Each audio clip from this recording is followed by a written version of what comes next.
Magandang umaga, Pilipinas. Mula sa Pag-asa DOST, alamin na po natin ang latest sa lagay ng panahon.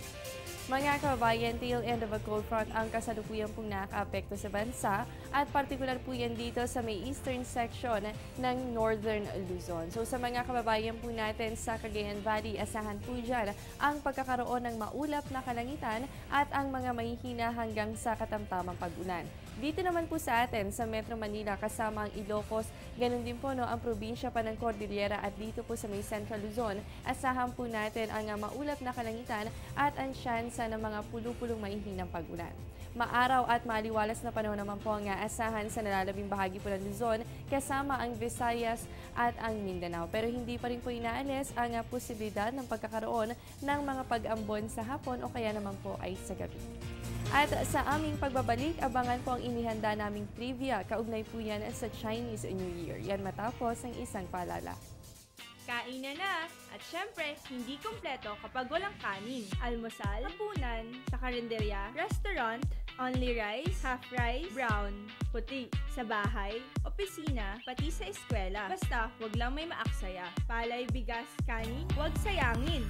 Bigyang halaga ang mga munting butil upang tayo'y pagpalain ng isang masaganang ani. Isang paalala mula sa Department of Agriculture.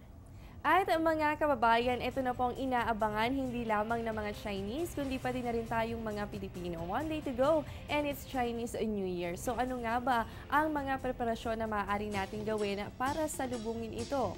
Una po ay maaari nating lagyan ng red scrolls with Chinese characters ang inyong mga pintuan at sabitan pa ito ng red lantern. Para naman po sa simbolo ng life and renewal, make sure na meron kayong masisiglang halaman sa paligid po ng inyong bahay. Bago rin po ang Chinese New Year, iwasan po muna ang pagkakaroon ng utang kahit kanino. At dapat rin po, bago ang unang araw ng Chinese New Year, malinis na malinis ang inyong tahanan. At para po sa Chinese New Year, magsuot ng bagong damit at magkaroon ng bagong haircut. So, yan pong ilan lamang sa mga paraan para salubungin ang Chinese New Year. Pero bukod dito, dapat masaya tayo at syempre buo ang pamilya. At ano naman po kaya nga asahang panahon sa China?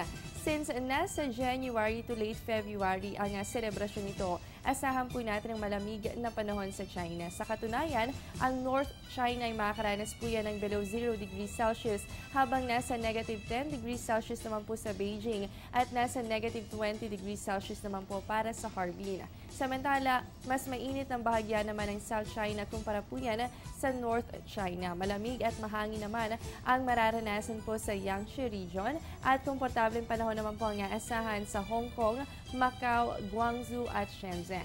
Magandang panahon rin po ang aasahan naman sa Yunnan Province pero asahan pa rin po ang malaking pagbabago sa agwat ng temperatura lalo na sa araw at sa gabi. At yan muna ang latest mula sa Pag-asa DOST, manatiling nakatutok sa Panahon TV kung saan walang pinipiling panahon ang pagbibigay impormasyon. Ako po inyong nakasama, ang inyong weather body, Jessie Basco. Magandang umaga sa inyong lahat.